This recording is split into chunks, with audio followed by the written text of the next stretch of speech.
for his remarks, please. Thank you, and especially thank you, Narendra and Joe, for convening this event here.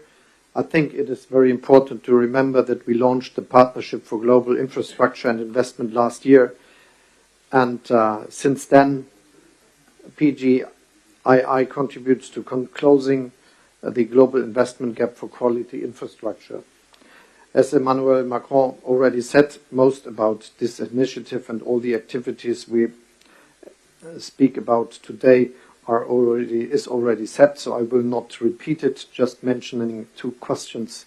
The first is we have to be active that these things can happen, and this is for me that we then have to also work on the infrastructure, the institutions that can work on financing, and for this I think it is also important to make the work of the World Bank successful.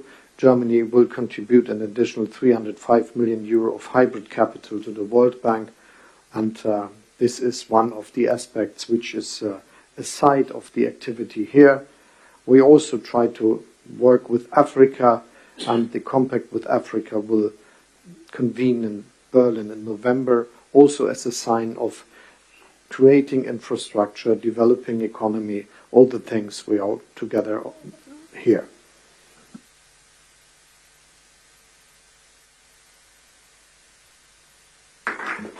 Thank you, Excellency. May I now invite the Prime Minister of Japan for his remarks, please.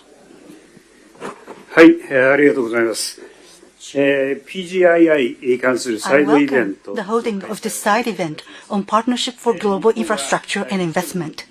On the occasion of the G7 Hiroshima Summit in May this year, as the G7 chair, Japan hosted a PGII meeting inviting private businesses for the first time, which was attended by leaders of G7 and partner countries. Japan is delivering various transport infrastructure development projects, including the construction of Delhi Metro here in the city to support economic development of partner countries. Going forward, we want to take this effort a step further to expand the scope of cooperation to wider areas, including supply chains, to link people together by strengthening connectivity. We also intend to work on building industrial value chains in the whole of Bay of Bengal.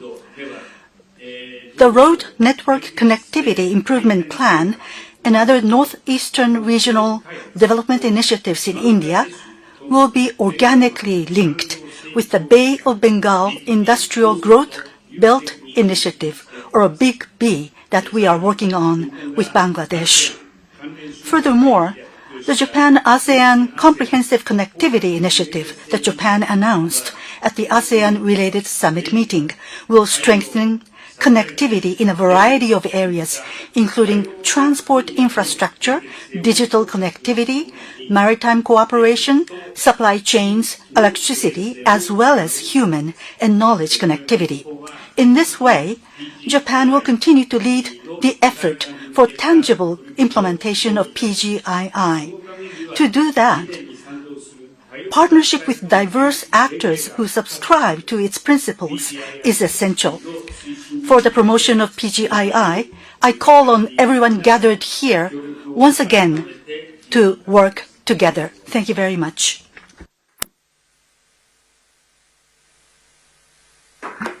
Thank you, Excellency. May I now invite the Prime Minister of Italy for her remarks. Your Highnesses, Excellencies, when we launched the Partnership for Global Infrastructure and Investment just over a year ago, we committed to building better infrastructure for better future in low and middle income nations.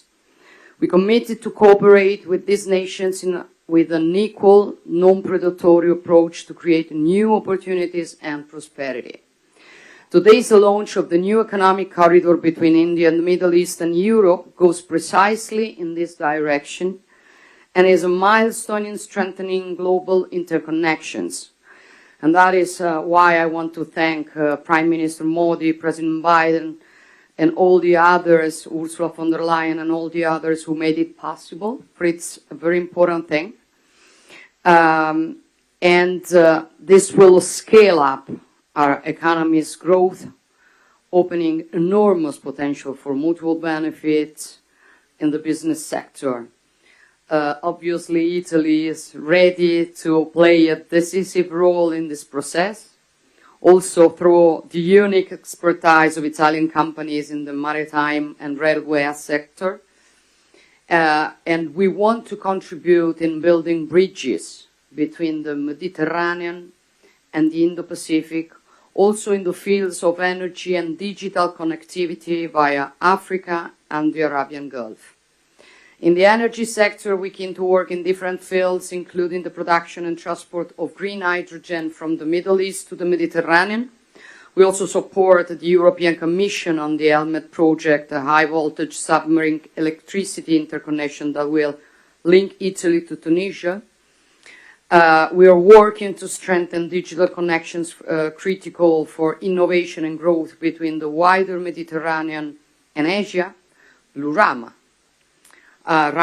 named after India's Nobel laureate in physics, Raman, will connect Europe with India and involves major companies such as Google and Team Sparkle.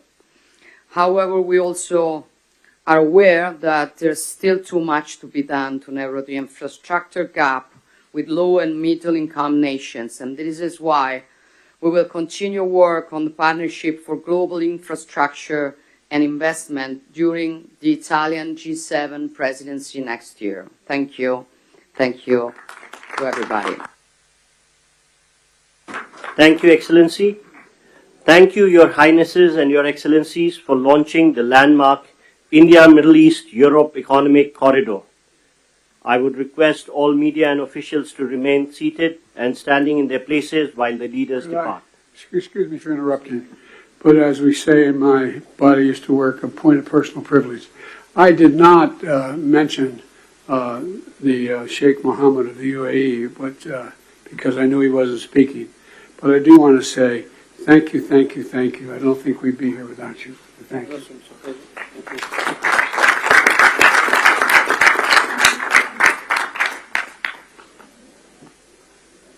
Thank you, Your Highnesses and Excellencies. I would request all media to remain seated and standing in their position while the leaders leave the room. Thank you.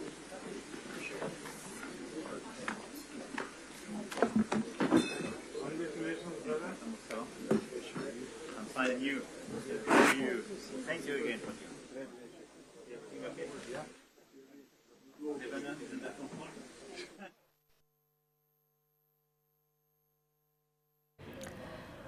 Prime Minister Narendra Modi, US President Joe Biden and his allies, in fact, outlining the plan for a rail and shipping corridor that would connect India with the Middle East and ultimately the Europe.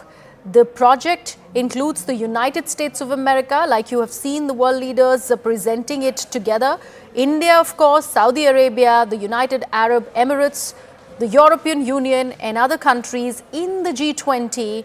And Biden also, along with the Indian Prime Minister Narendra Modi and the European Commission President Ursula von der Leyen, all of these people plan to announce this. They have, in fact, announced this project as part of the Partnership for Global Infrastructure Investment. Remember, this is one important announcement that's coming in from the G20 Summit Day 1 as part of the global partnership on the infrastructure investment. The rail and shipping corridor would be enabling greater trade among the countries, and this was also be including the energy products. It could also be one of the most ambitious counters to China's massive infrastructure program, through which it has sought to connect more of the world to that country's economy. And that also is one aspect of looking at it. Let me take this across to my colleague Anand Narsimhan, who is with us on the broadcast. Anand, this important announcement probably is one of the game-changing facets of the G20 summit this evening. Yes, it is. And look at what they're saying 2 years after the launch of the Partnership for Global Infrastructure and Investment with the President of the United States. 2 new large-scale projects are seeing light. The India, Middle East, Europe Economic Corridor and the Trans-African Corridor. Now, this is something which has been just tweeted by the European Union head, von der Leyen. And Prime Minister Narendra Modi also then saying that this is the partnership on global infrastructure. Imagine the nations that are getting together to get this done. From India, you have the UAE, you have Saudi Arabia, then you get into France, and the European Union comes into play. The entire corridor that connects India to the European Union via so many other nations that include Jordan and Italy. This is a huge undertaking, along with creating jobs and opportunities, while Prime Minister Narendra Modi and President Joe Biden underlined the importance of connectivity. Look at what it's doing. It's trying to break. It's openly not just challenging the CPEC and the Belt and Road Initiative, but it is also trying to do away or move away, allowing European nations to move away from the Turkey-Russia hegemony in terms of the Trans-Asian pipeline. Turkey was known as the gateway to Europe and controlled the sea route and also the land route. But now if there is an alternative that's being built with these nations all coming together, nobody fathomed that this would happen. Imagine, more importantly, what the statement made by Emmanuel Macron, not just announcing it, getting into the concrete nitty-gritties and getting it done. That's what is important, and we need to get into it. So if there is a trans-African corridor, and if there is this corridor that is the economic corridor that connects India to all of Europe via the Middle East, we've got two huge infrastructure projects that will connect these nations and economically tie them up. And when they are economically tied, clearly the geopolitics will subside and cooperation will increase. But more importantly, hegemonistic tendencies and forces will lose control. Absolutely. In fact, Anand, stay on with us. Zaka Jacob is also live with us on the broadcast. Zaka, an important communication that came out of it all. We're calling it the game-changing event of the G20 today on day one. This is also slated to turn down those temperatures that are coming in from this turbulence and insecurity that emanates out of the Middle East. That's also one way to look at it. In fact, that was also, suggested in one of the statements that were released before the announcement of the project. Oh, it was quite an interesting picture, isn't it? Prime Minister Modi at the center. To his right, there was Mohammed bin Salman, the leader of Saudi Arabia, and to his left was the US President Joe Biden. And, there's no love lost really between Joe Biden and MBS. But I think the initiative is the important one. This economic corridor between India, the Middle East, and Europe, it is a hugely significant one. Two of the biggest economies in the Middle East, Saudi Arabia and UAE, are part of it. The biggest economies in Europe, France, Germany, Italy, and of course the European Union, will find relevance and place in this. I think the importance of this economic corridor is that this is a direct challenge to the One Belt, One Road initiative of China. Now remember, we don't know the figures, how much each country is committing, but when you have the biggest economy in the world, the United States, which is backing this corridor that will go all the way from Asia, in India, through the Middle East, through Saudi Arabia and the United Arab Emirates, all the way to Europe, I think it's a direct challenge to the Belt and Road Initiative, because we have seen all kinds of problems in terms of debt financing, many of these smaller countries falling under a debt trap because of the BRI. So a lot of those countries are looking, and they have been looking to the United States for a number of years now for financing these infrastructure projects. Now the US is bringing together India, the UAE, Saudi Arabia, and the major economies of Europe to bring this transnational corridor, this transnational economic corridor. Now, mind you, it's not going to be easy, because all of these countries will have to come together and pool in monies, because at the end of the day, building infrastructure is an expensive business. It's not a cheap business. China's BRI, by some estimates, is close to $1 trillion. But a lot of these smaller countries, whether it's in Africa, whether it's in Asia, even closer home in Sri Lanka, we've seen how this debt trap of China has really got a lot of these smaller countries stuck in this financial quagmire. So they are looking for a way out. So it's not just this corridor between Asia, the Middle East and Europe. There's also the Trans-Africa corridor. And we've seen the kind of investments China has made in Africa. Countries like Namibia have openly revolted against the debt trap induced by Chinese infrastructure projects there. So both of these combined, and I think now you get a better sense of why Xi Jinping decided to give this a skip, because clearly, his signature initiative, you remember when he came to power in 2013, this was the first big announcement he made. The new Silk Road was how the Chinese had framed it. The Maritime Silk Road was announced in Indonesia. The land route was announced in Kazakhstan.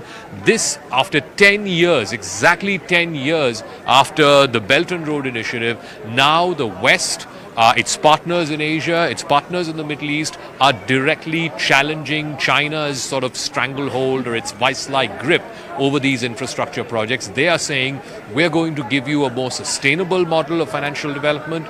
We're going to give you better infrastructure. There's also been criticism of Chinese projects for bad quality of its infrastructure. So the signaling also, and you heard President Biden say that, is that we're going to give you better quality infrastructure and we're going to give you more sustainable financing to build that infrastructure. So I think, as important, I think the two big headlines that have come out of the New Delhi G20 Summit are, one, the New Delhi Declaration, how they've managed to find consensual language, particularly on the Russia-Ukraine war, which was acceptable to everyone. And the second one, and perhaps in my view, an even bigger one than the joint declaration, was the fact that they've announced this massive economic corridor connecting Asia all the way to Western Europe. Thank you so much for that perspective, Anand. And I'll take my cue from there, in fact, Zaka, and I'll take my cue from there, Anand.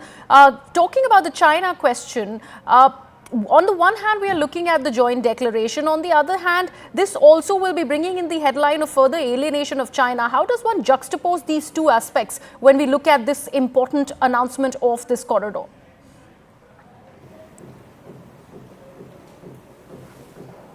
The One Belt, One Road and also the BRI, the Belt and Road Initiative. But there the big difference is it was one nation that was bankrolling it, and it was pushing nations into a debt trap diplomacy to force them into submission and to commit to whatever infrastructure they wanted or China wanted to fulfill its own hegemonistic needs. Here it's a collaborative effort of strong economies.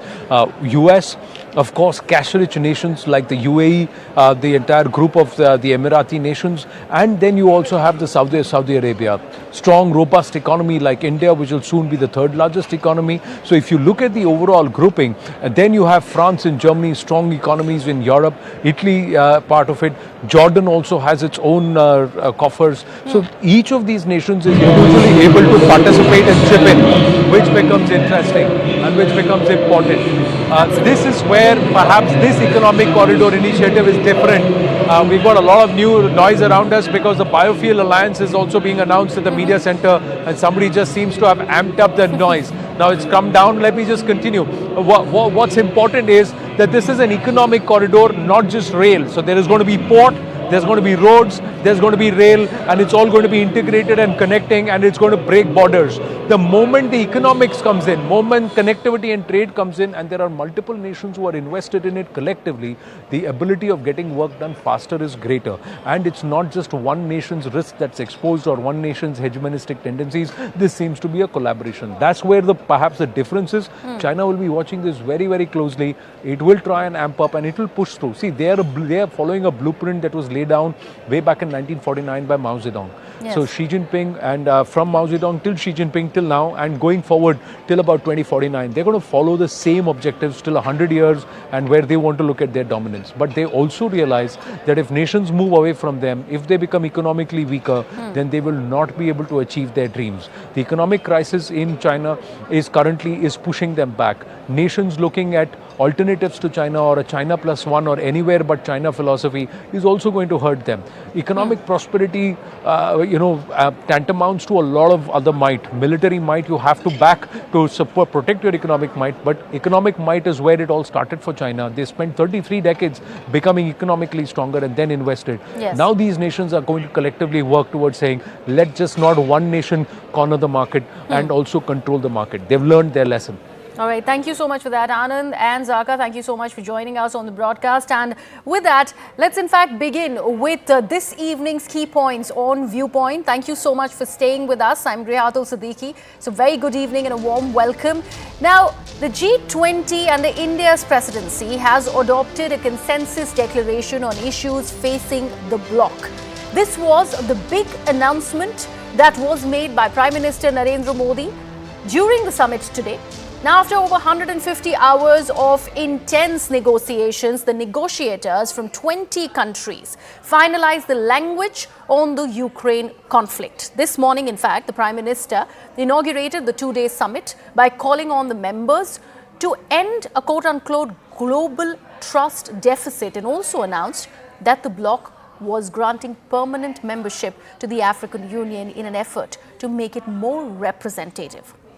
And despite divisions in the grouping over the Russia-Ukraine war and China's ambitions in the Indo-Pacific and the South China Sea, the press conference organized just a short while back had a positive story to tell, especially so as during the summit in Indonesia in 2022, the group was deeply divided over the war in Ukraine, as the declaration then had noted that while most nations condemned Russia for the invasion in Ukraine, there were also divergent views.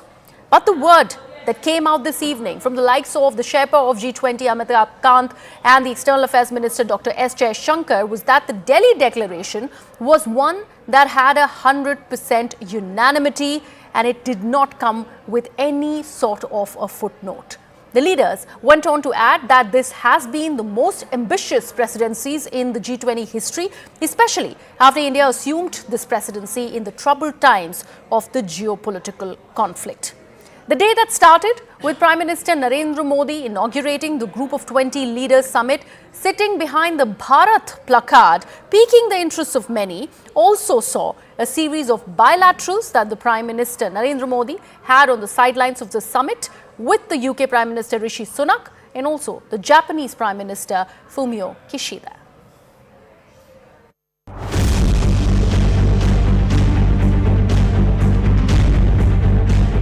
खुशखबरी मिली है हमारी teams के hard work से और आप सभी के सहयोग से नई Delhi G20 leader summit declaration पर सहमति बनी है।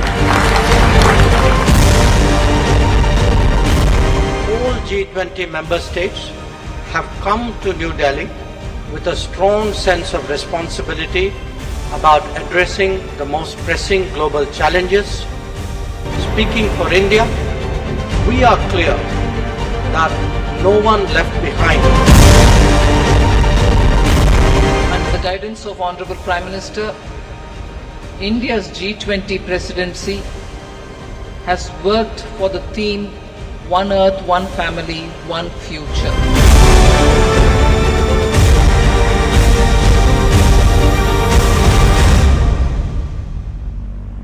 And before I bring in my guests on the broadcast here on Viewpoint, we are getting some more breaking news. Remember, I just spoke about the bilateral that the UK Prime Minister Rishi Sunak had with Narendra Modi, and now there is word coming in from 10 Downing Street. It has in fact tweeted the leaders, partners and friends. Prime Minister Rishi Sunak and Prime Minister Narendra Modi met today at the G20 Summit. They in fact discussed the close and growing ties between UK and India, and in fact had a productive conversation on work towards delivering the United Kingdom-India Free Trade Agreement. Remember, this was something that was much talked about. This was something that was the need of the hour. This conversation had started in January in 2021, and on the sidelines of the G20 summit, they were looking at reaching some sort of consensus when it was about the UK-India Free Trade Agreement. And there, that word is coming in from Downing Street. Possibly a consensus has been arrived at, and possibly a conclusion will be arrived at very, very soon. So it's a positive sort of an outcome that has happened after the leaders met on the sidelines of the G20 summit. We'll be speaking more about that and all of that transpired today on day one of the G20 summit. Let me open this up to my guests who join us on the broadcast this evening on Viewpoint. Gurjeet Singh, who's a former diplomat, is with us. Also with us is Professor Brahmachalani, who's a strategic affairs expert. Also with us is Fred Vaya, who's a Russian affairs expert. And also with us is Richard Haniana, who's the president of the Center for Study of Partisanship and Ideology in California. We'll of course be getting us another speaker in just a short while who'll also give us a democratic perspective from the Washington DC. Remember, the all-important bilateral with President Joe Biden also happened yesterday with Prime Minister Narendra Modi. Let me actually begin with the first guest that I had announced, Mr. Gurjeet Singh. Mr. Singh, the all-important corridor announcement has just about happened. It's a historic step. It's also talking about how this will alienate China further. What do you first make out of this huge announcement that's coming out of G20? Thank you. So I think this is stupendous. And we have had in the past announcements about Build Back Better, the Global Gateway, the India-EU connectivity partnership, but there was never a project to go with it. So today you seem to have a project which will go with all these ideas together. So the crux lies in, can we get our procurement systems aligned? With China, that is never a problem because it is one entity. But I have studied trilateral cooperation for long now, and I find that the major problem is how to align your procurement systems. And that is what we will learn to have to do. What is the role India will play? Certainly our market access would be very important. Yes. But I think Indian companies would have a great role to grasp EPC and construction contracts in getting this done because they have great experience in both West Asia and Africa. So I think that part could do very well. But please, let's be cautious. Every time there's a G20, a lot of announcements are made. The last time in Bali, they promised Indonesia $20 billion for a just energy transition. A year down the line, not a dollar has flowed. So, we're extremely optimistic, extremely happy, but I am still cautious. I would like to see plans come into force. It's a good move to have the project. Okay. Professor Chelani, would you agree to what Mr. Singh has just said, considering this is being considered as one of the more ambitious counters to China's infrastructural projects? Would you consider it so, or would you also wait for something to happen on ground first? I would be cautious simply because this is a memorandum of understanding among the US, India, Saudi Arabia, the UAE and other nations to quote unquote explore a shipping and rail corridor that will stretch from India to Europe via the Middle East. The economic feasibility of this project will have to be examined very carefully. So there are a lot of things that need to be examined before this project can take off.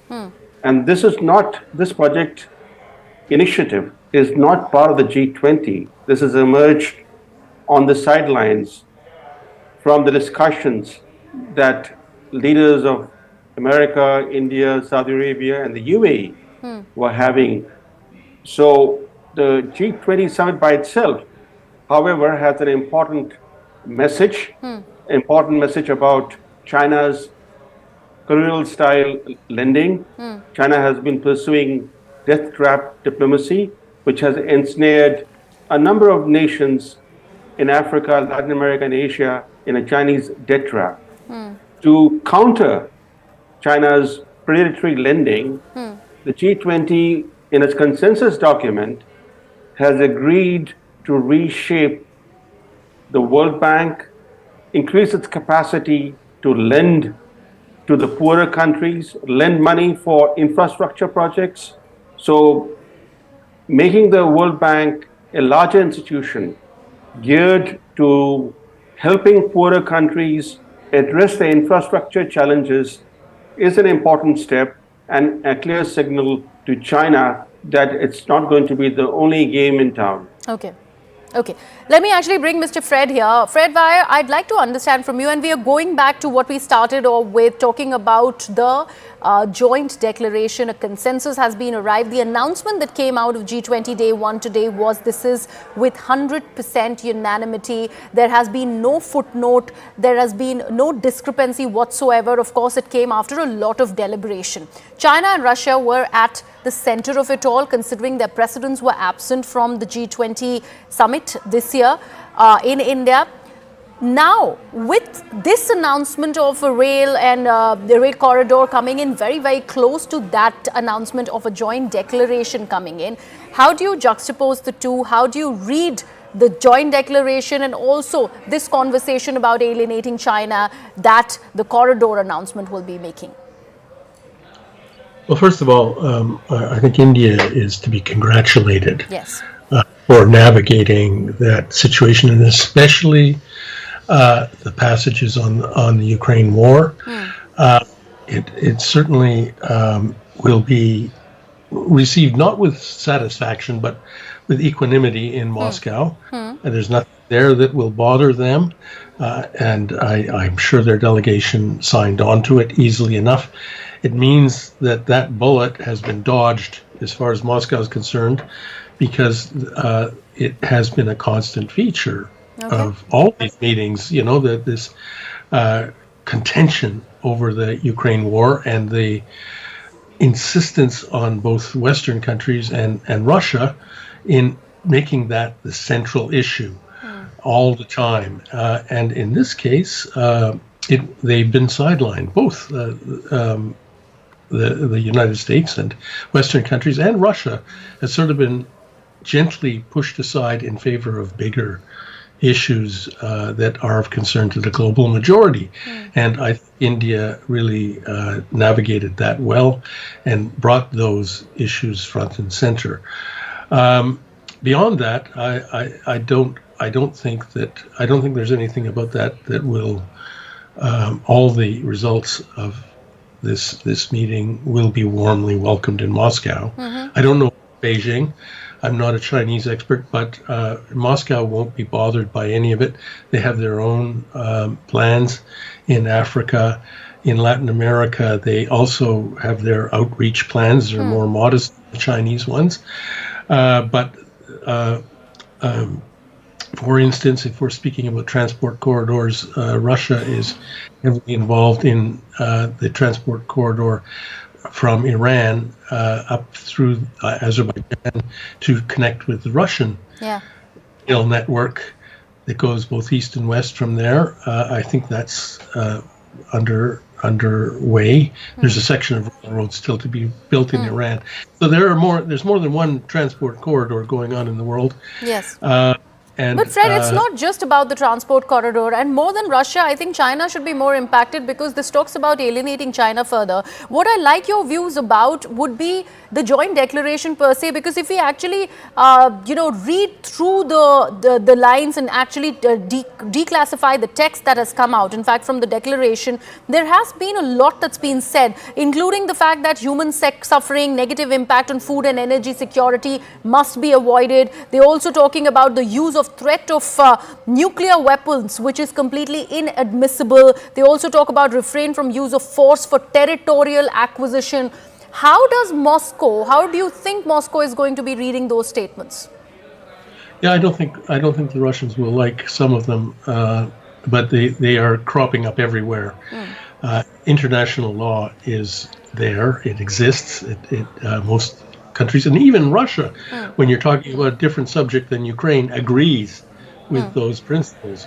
But on the whole, I don't think that it will like, if you're asking what would it impact, it won't disturb India-Russia relations, for instance. I think they're just fine. China, I don't know whether China feels isolated or not. I don't know why President Xi didn't come to the G20.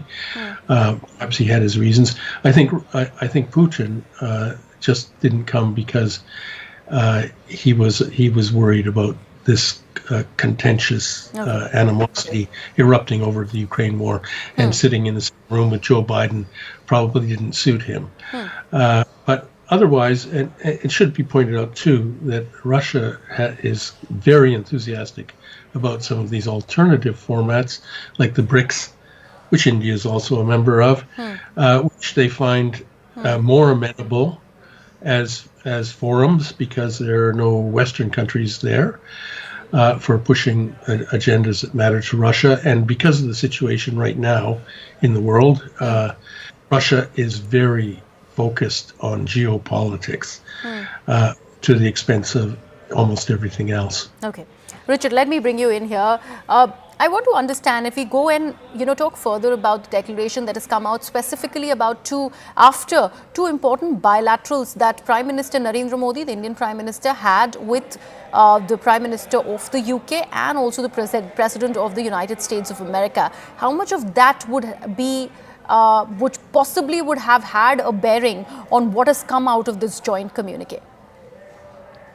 So I think the other guests are correct to focus on sort of the shadow of China throughout this event. I think in the West, there's been sort of a narrative shift since COVID-19, in which China has they've started to become more pessimistic about the future of China. China is in some ways seen as more threatening. At the same time, I think it's lost some of its sort of reputation for competence. The economy has slowed the way they handled COVID. China was always seen as at least competent and rising. And I think a lot of that has, got away a little bit. And I think in contrast, the stock of India has risen. I think India has done really well the last few years. Chinese birth rate has collapsed while India, has passed it in population. And so I think that there is sort of a mutual interest between the West and India right now in order to really sing India's praises, to sort of bring India into a global leadership role. Now they are not, their interests and their ideas about the world order are not completely aligned. And so you will see things like Modi will, wants to bring African Union into G20. There's, disagreements about things like that. And Ukraine, of course. And so they've got to work these things out. But overall, I think the conference has been, just good for both sides, and they're getting what they want out of it. And yes, the role of China in the world is always in the background. Okay. Professor Chalani, they say the devil is in the detail. If we break down the statement that has come out of the 83 paragraphs, I believe more than 8 have been dedicated to the geopolitical conflict. And this was what the bone of contention was, especially after the presidents of Russia and China decided to skip the G20 summit in India. When you actually read through the statements that have come out, how do you see that being read by China and Russia? And when we talk about that relationship, both the External Affairs Minister and so also the G20 Sherpa, Mr. Kant, had reiterated this one aspect, that among the G20 nations, it was the G20 emerging economies like Brazil, like South Africa, like Indonesia. They were the ones that were responsible at arriving at this consensus. So how does one read that statement? First, I think the G20 has traditionally been a Western-dominated organization. The West, plus its allies like Australia, Japan, and South Korea, make up the majority of the membership of the G20. So bringing in the African Union has been a very important step in making this organization more inclusive. If the European Union can be a member of the G20, certainly the African Union was certainly qualified to be a member of the G20 too. So in that sense, India has succeeded, at least by including the African Union, in making the G20 more inclusive.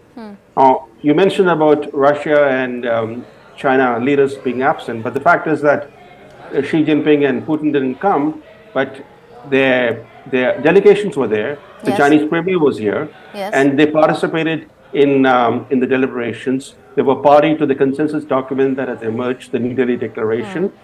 So this declaration definitely embodies the agreement of all the group, the entire group, including all the 20 member states of this group, this bloc. But it's important to remember one thing, though, that that on the contentious issue of Ukraine, India managed to secure consensus and help adopt this broader document by avoiding casting blame on anyone for the war that is raging in Ukraine. For example, if you look at what the Bali Declaration said, the Bali Declaration had very strong language. It deplored in the strongest terms, it said, deplores in the strongest terms the aggression by the Russian Federation against Ukraine and demands its complete and unconditional withdrawal from the territory of Ukraine. That was the language in Bali. That language is missing from the New Delhi Declaration. Instead, the New Delhi Declaration on Ukraine conflict just begins by mentioning the conflict, the war in Ukraine, and then talks about general principles. Principles like avoiding the use or threat of use of force, or refraining from changing borders by force. So these are general principles, and by emphasizing the general principles, India played a very important role in helping this bloc reach consensus on the larger economic and climate change challenges that the world faces. Okay, we will also be talking about the climate change aspect of it all, but if we actually go to Mr. Gurjeet Singh, the entire G20 Summit Day 1 today started with the Prime Ministerial address and also him sitting behind the Bharat placard. That was something that had in fact generated a lot of eyeballs, and many critics believe that in a global forum making a political statement was sort of uncalled for. However, the others are of the view that whatever India decides to call itself, it's an internal matter. Internationally, it will be picked up as is projected. What are your views of that, considering that started the G20 summit today? And then further, we can talk about the all-important challenges that, the climate change needs to be actually dealt with. So on a day which is perhaps the high point of Indian diplomacy since independence, we are talking about the placard, we are talking about China and Ukraine, which are not the main issues. The main issues is turning G20 towards humanity. And we have brought to bear the responsibility of the emerging countries and the global south onto the G20 and made them listen. Now, what India calls itself is India's business, and our constitution clearly says India, that is Bharat. Secondly, India has persuaded all that the Ukraine crisis needs to be downplayed and not allow big power rivalry to overrun the G20. So I think that is a success, and the biggest success was to bring in the African Union right at the start, showing that consensus building is going to dominate the New Delhi G20. And as Mr. Chelani said, the weight of the expectations and responsibilities towards the global south is the sheer importance of this G20. And now if you look at the biofuel alliance, you look at the infrastructure, you look at the digital public goods, you look at so many initiatives, you can't count them. Those are the real successes. I really wish we would focus on that than the absence of a Chinese leader or what they didn't do. As the foreign minister said today, every G20 country contributed to the declaration, and we have their concurrence. That is the success of India and the G20 today. Absolutely. And Fred, this point that Mr. Singh was making, I'd like to have your views on that, considering India is being projected as the big brother to the global south. How do you see that projection?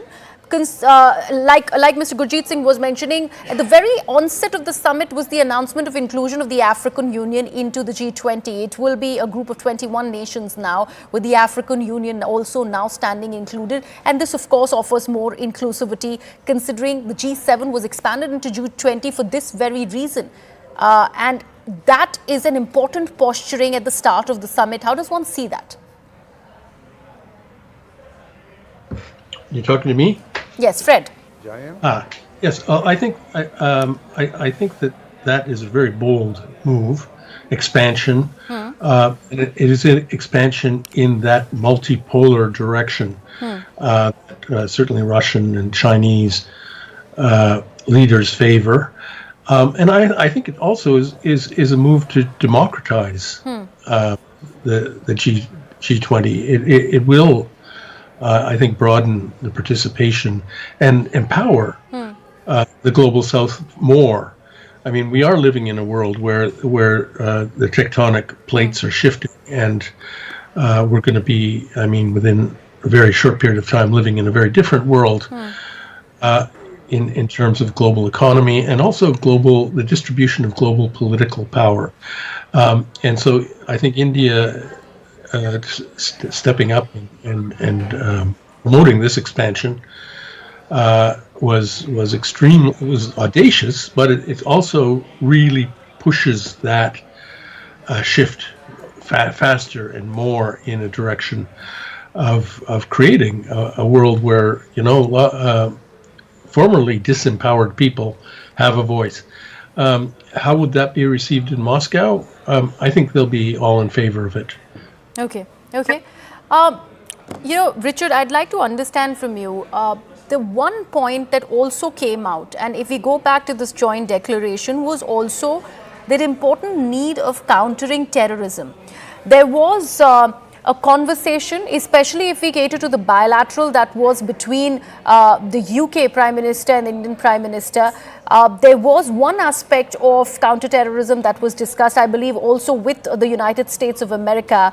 And that also forms an important aspect of what is the communication that's coming out of G20. How does one read that, Richard?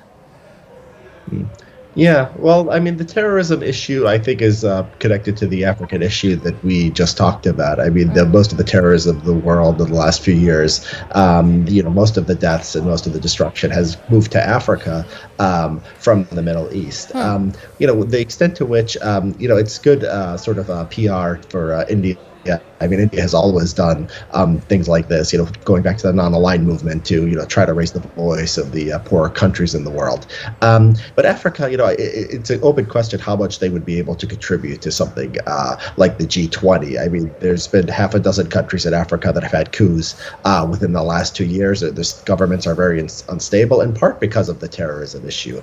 So it's all connected. I mean, to be able to bring Africa into the G20, to give Africa more of a role in global institutions, is going to require stability, and requiring stability is going to require dealing with the terrorism issue, which is really ravaging the northern part of the continent. All right. In fact, before I come back to my panel of guests, I request all you gentlemen to stay on with us. We are getting some more breaking news from the G20 Summit. We would play out that.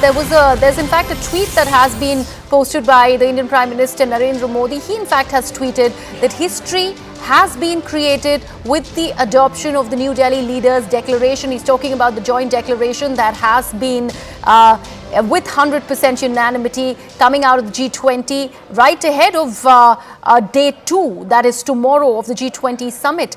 United in consensus and spirit, he further goes on to write, we pledge to work collaboratively for a better, more prosperous and harmonious future. He further goes on to say, my gratitude to all fellow G20 members for their support and cooperation. That's the word coming in by the Indian Prime Minister Narendra Modi. India as president of the G20 has achieved a very, very important aspect with this mutually decided upon communication that has come about from the G20 summit right on day 1. Remember, the entire conversation was around it, and India has managed to achieve it right at the onset of this G20 summit. I go back to my guest now. Professor Chalani, I'd like to understand from you, there was of course, a lot that has happened through the way of bilaterals that are happening on the sidelines of the summit. And of course, there are various aspects that are being discussed regarding India's positioning. I was asking that question earlier to Mr. Singh as well. India as a leader to the global south, India as a bridge between global south and the global north. How do you see that posturing really coming out of G20? Reha, as you know, the world is getting more divided. So we have one divide between Russia and China on one side and the Western bloc on the other side. And then there's the Western clash with the rising global south. India is trying to play the role of a bridge builder, which is a very important role, because if you heard Modi's statements today when he was addressing the two different sessions of the G20, his messaging was, to rise above other leaders who were talking about advancing national interests. He was talking about advancing the interests of the entire humanity. So India is trying to play the role of a bridge builder by seeking to focus attention on pressing global challenges. This is not an easy task given the growing international divisiveness, but you're right that India is trying to position itself as a country that is willing to broker deals to help advance international interests. But at the same time, India is also seeking to advance its own economic and geopolitical interests. Example, Prime Minister Modi had more than 15 bilateral meetings with leaders attending the G20 Summit. More than 15. So he was quite busy over 2 days, engaging with leaders on the margins of the summit. But it's important to note that he did not have a formal bilateral meeting with one leader. That was the Premier of China. It was a snub China that he did not have a formal bilateral meeting with the Premier of China. Right. There was a time, when India was holding bilateral summit meetings. No, absolutely, and that's an important communication, Mr. Chelani, Professor Chelani, that's coming out, and that is the positive note that we'd like to, in fact, leave day one with. It was very, very important for India to make that announcement. All eyes, in fact, were on that, and to bridge and narrow down the conflicts and come out with a joint declaration becomes absolutely important, and that's why India's position really gets strengthened in the global aspect, and that's something that we would like to look at. On that note, I'd like to thank all my guests for joining us this evening on Viewpoint. Gentlemen, thank you so much for being a part of this conversation. We are in fact slipping into a very short break here on Viewpoint, coming right back with lots more that's in store for you.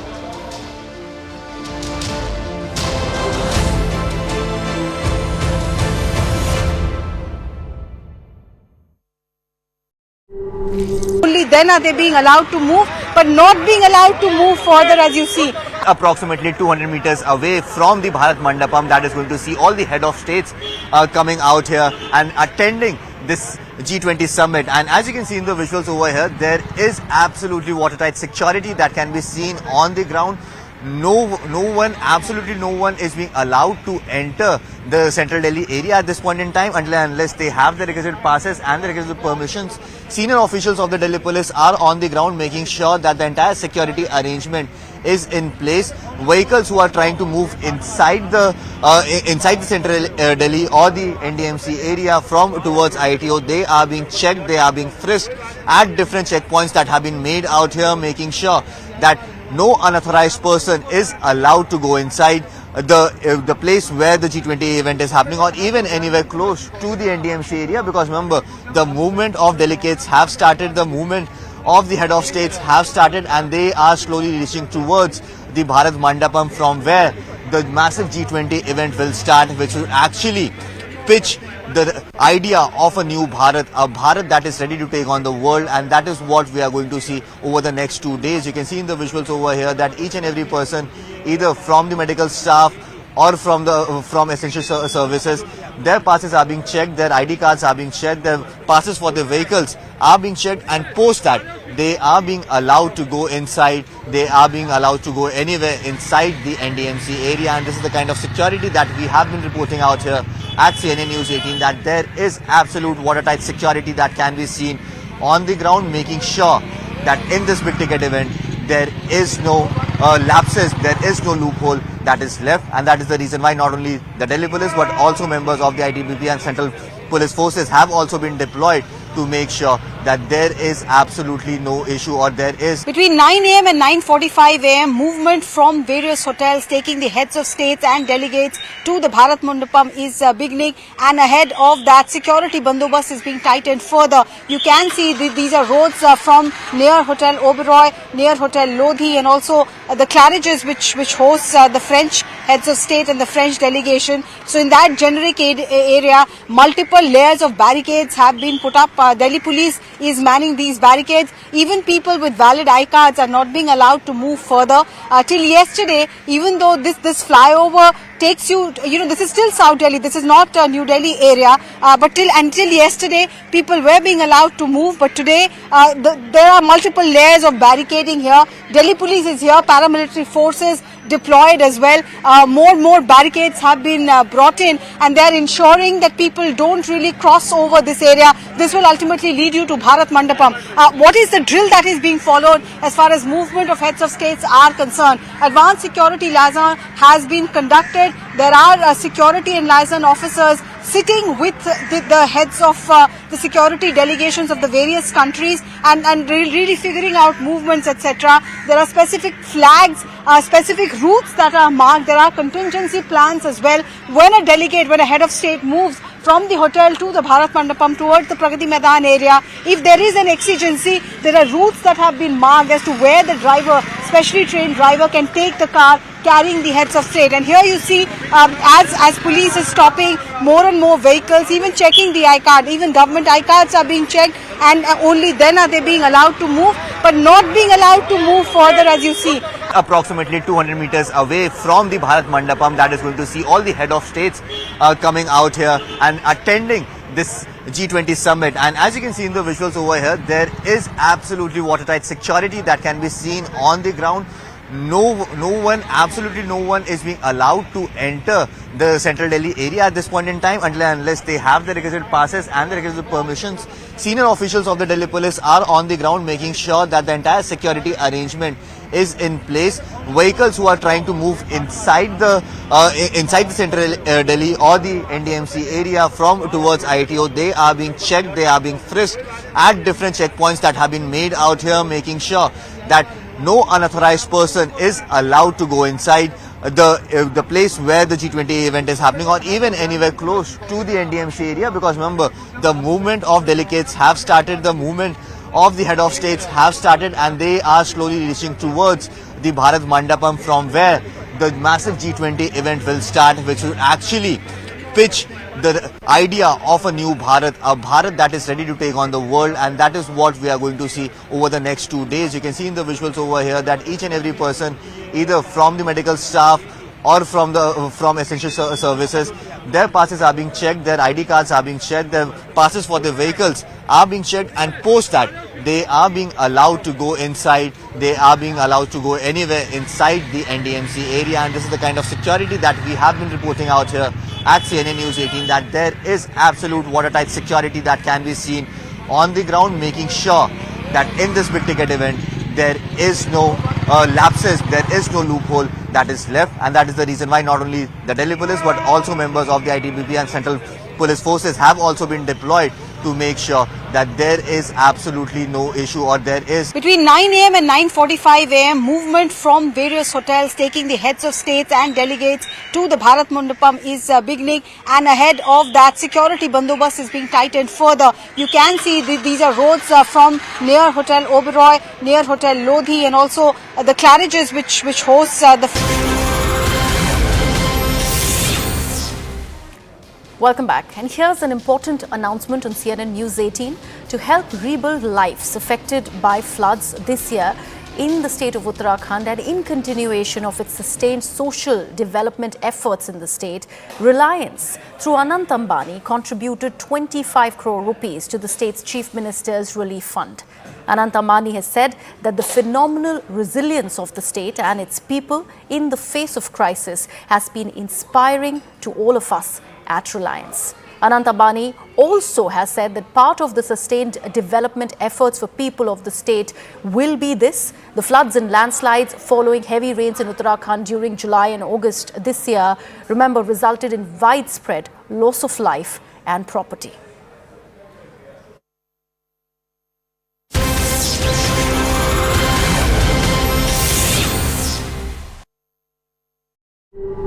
State and the French delegation. So in that generic area, multiple layers of barricades have been put up. Delhi police is manning these barricades. Even people with valid I-cards are not being allowed to move further.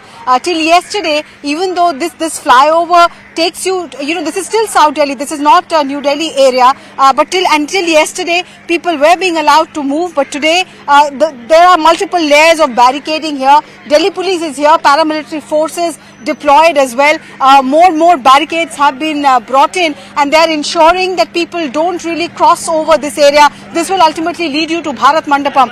What is the drill that is being followed as far as movement of heads of states are concerned? Advanced security liaison has been conducted. There are security and liaison officers sitting with the heads of the security delegations of the various countries and really figuring out movements, etc. There are specific flags, specific routes that are marked. There are contingency plans as well. When a head of state moves from the hotel to the Bharat Mandapam towards the Pragati Maidan area, if there is an exigency, there are routes that have been marked as to where the driver, specially trained driver, can take the car carrying the heads of state. And here you see as police is stopping more and more vehicles, even checking the I-card, even government I-cards are being checked, and only then are they being allowed to move, but not being allowed to move further, as you see. Approximately 200 meters away from the Bharat Mandapam, that is going to see all the head of states coming out here and attending this G20 Summit. And as you can see in the visuals over here, there is absolutely watertight security that can be seen on the ground.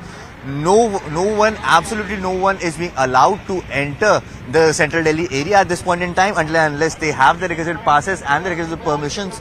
Senior officials of the Delhi police are on the ground making sure that the entire security arrangement is in place. Vehicles who are trying to move inside the central Delhi or the NDMC area from towards ITO, they are being checked, they are being frisked at different checkpoints that have been made out here, making sure that no unauthorized person is allowed to go inside the place where the G20 event is happening, or even anywhere close to the NDMC area, because remember, the movement of delegates have started, the movement of the head of states have started, and they are slowly reaching towards the Bharat Mandapam, from where the massive G20 event will start, which will actually pitch the idea of a new Bharat, a Bharat that is ready to take on the world, and that is what we are going to see over the next 2 days. You can see in the visuals over here that each and every person, either from the medical staff or from essential services, their passes are being checked, their ID cards are being checked, their passes for the vehicles are being checked, and post that they are being allowed to go inside, they are being allowed to go anywhere inside the NDMC area, and this is the kind of security